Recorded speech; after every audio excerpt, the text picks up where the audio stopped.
Hello, ACCN. Assalamu alaikum. Hope all of you are great by the mercy of Allah. Today, I'm here to deliver my speech based on your completing sentence. As we know that this part is very different and very important for you. So I would like to show you some rules which are very necessary for you. And if you know these rules very clearly, surely it will help you to a great extent to answer the question very clearly.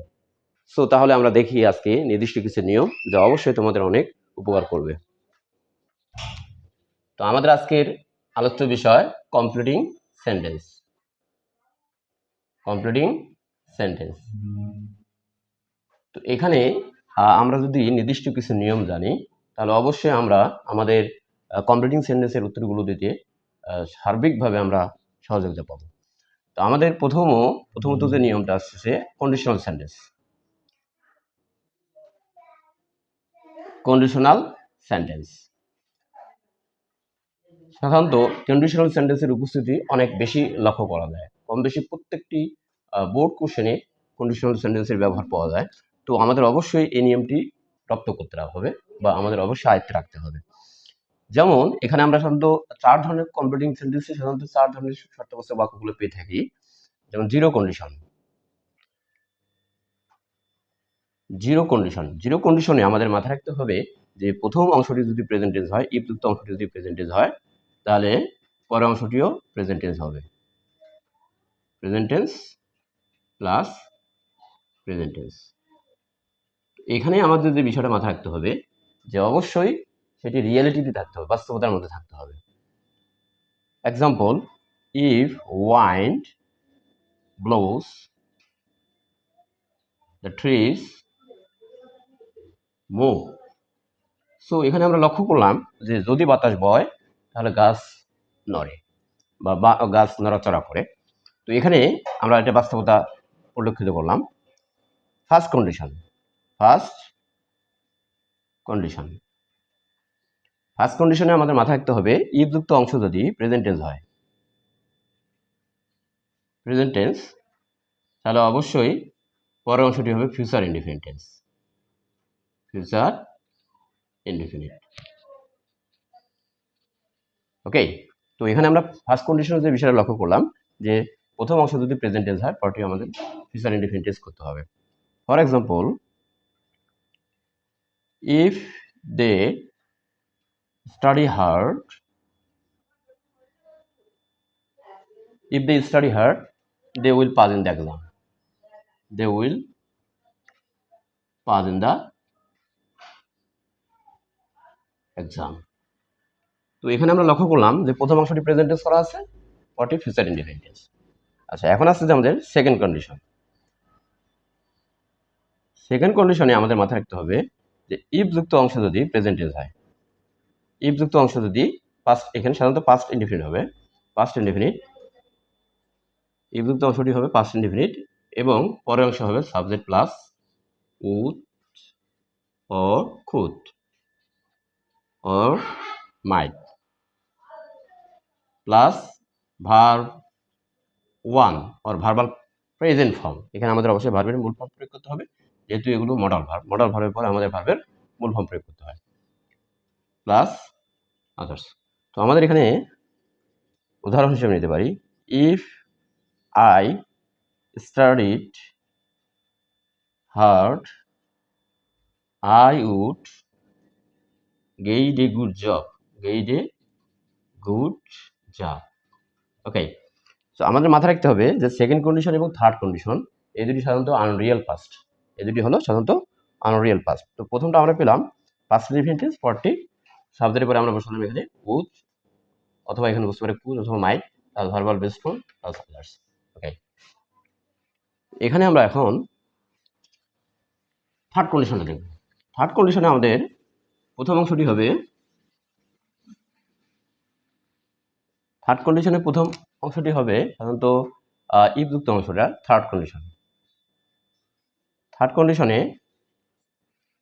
If plus subject plus had plus verb three, verbal past participle. মূলত এখানে প্রথম অংশটা হবে perfect tense plus others.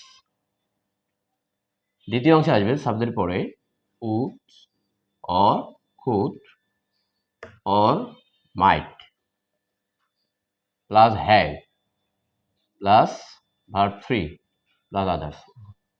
Okay, তো এখানে আমরা দেখলাম যে প্রথম অংশটি পাস্ট পারফেক্ট টেন্স করা আছে, পরের অংশে সাবজেক্টের পরে উড অথবা কুড অথবা might plus have plus verb plus participle plus others. For example, if they had finished the work in time, they would have earned much money. ওকে, তো আমরা এখানে লক্ষ্য করলাম যে প্রথম অংশটি পাস্ট পারফেক্ট টেন্স করা আছে, পরের অংশটি আমরা দেখলাম যে সাবজেক্টের পরে উড অথবা কুড অথবা might plus have plus verbal past participle plus others. তো আমরা এখানে লক্ষ্য করলাম যে কন্ডিশনাল সেন্টেন্স মূলত তোমাদের পরীক্ষায় বা তোমাদের কোশ্চেনে যে সেন্টেন্সগুলো পাওয়া যায় সাধারণত দেখা গেছে যে জিরো কন্ডিশন বা ফার্স্ট কন্ডিশন, সেকেন্ড কন্ডিশন বা থার্ড কন্ডিশন। যদি আমরা এই বিষয়গুলোকে ভালোভাবে আয়ত্ত রাখতে পারি তাহলে ইনশাল্লাহ আমরা কন্ডিশনাল সেন্টেন্সের উত্তর দিতে পারবো। এরপরে যে নিয়মগুলো আমরা লক্ষ্য করি,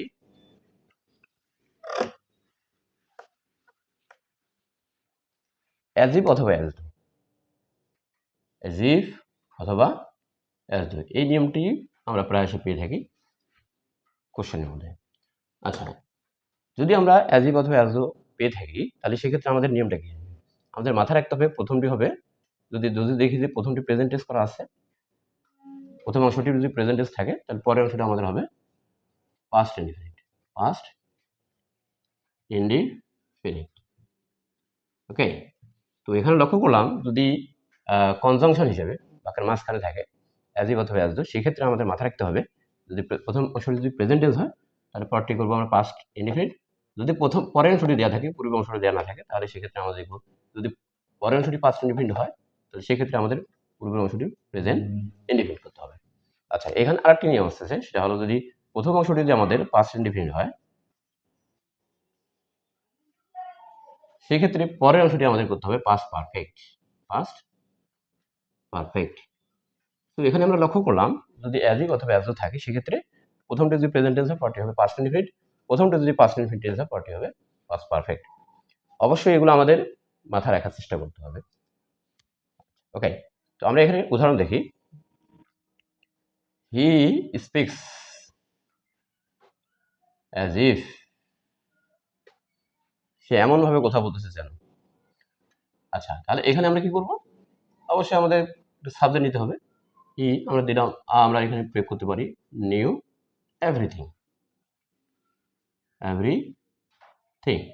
তো এখানে আমরা লক্ষ্য করলাম যে প্রথম অংশটি হচ্ছে প্রেজেন্ট টেন্স, পরটি হলো past indefinite tense. No present tense, no এর পাস্ট টেন্স হলো নিউ। ওকে, এখন আমরা পরবর্তী যে নিয়মটা দেখব সেই নিয়মটি হচ্ছে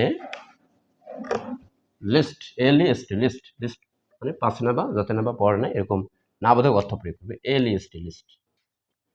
তো এক্ষেত্রে নিয়ম হলো যখন লিস্ট শব্দ থাকবে কনজাংশন হিসেবে সেক্ষেত্রে অবশ্যই পরের অংশের সাবজেক্টের পরে আমাদের অবশ্যই শুড প্রয়োগ করতে হবে, should plus verb one plus others. Okay, তো লিস্ট দ্বারা শব্দ নেগেটিভ সেন্স ক্রিয়েট করবে, যেমন এক্সাম্পল ওয়াক ফাস্ট, লিস্ট দ্রুত হাঁটো যাতে না বা পড়ে না, you should miss the class.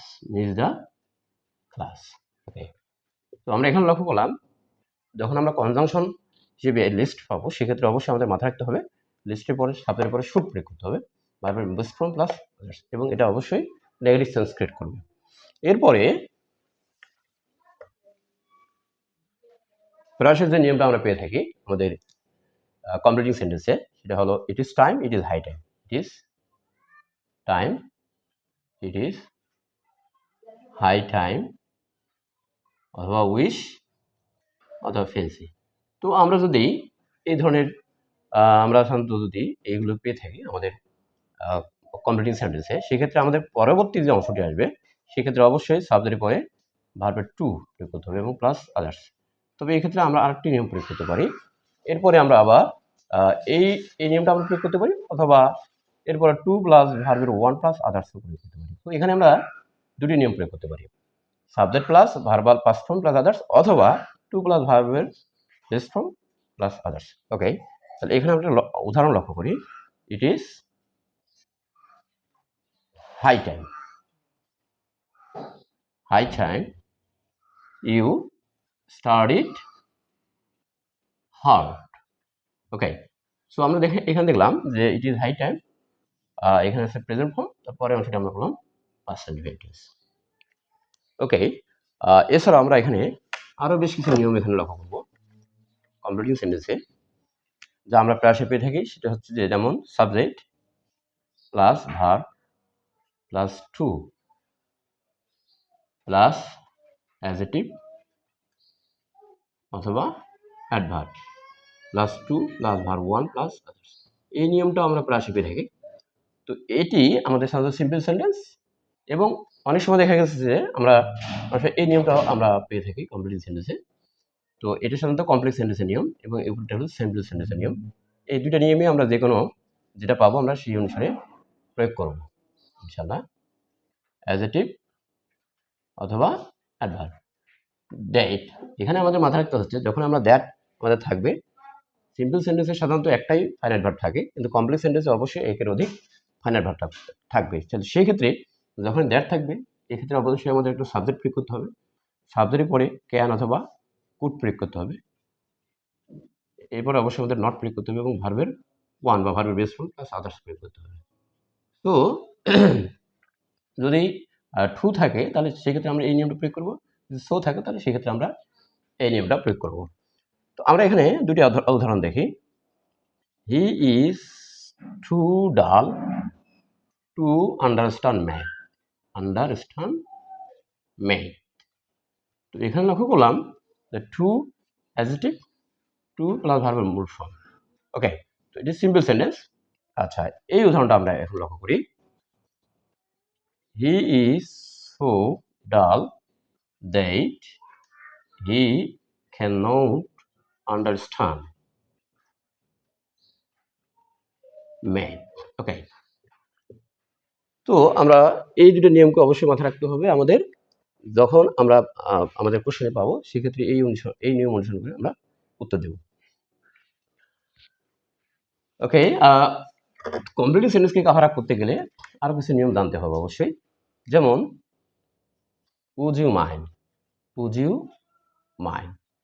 যদি আমরা শুধুমাত্র উড ইউ মাইন্ড পেয়ে থাকি তাহলে সেক্ষেত্রে মাথায় রাখতে হবে এরপর আমরা ভার্ব প্লাস আইএনজি প্রয়োগ করব প্লাস আদার্স, এবং অবশ্যই আমাদের শেষে একটা প্রশ্ন চিহ্ন দেওয়া থাকবে। তো যদি আমরা উড ইউ মাইন্ড পেয়ে থাকি তাহলে সেক্ষেত্রে মাথায় রাখতে হবে verb plus ING plus others প্রয়োগ করতে হবে। For example, would you mind, so what will you do then? So then you will have to write here, giving me a cup of tea, giving me a cup of tea. ওকে, তো এই নিয়মগুলো মোটামুটি যদি আমরা আয়ত্তে রাখতে পারি ইনশাল্লাহ আমরা ভালো নাম্বার ক্যারি করতে পারবো। এর পরবর্তীতে আমি আরেকটি ক্লাস কম্পিটিশন সেন্টেন্সের উপর উপস্থাপন করবো তোমাদের ইনশাল্লাহ।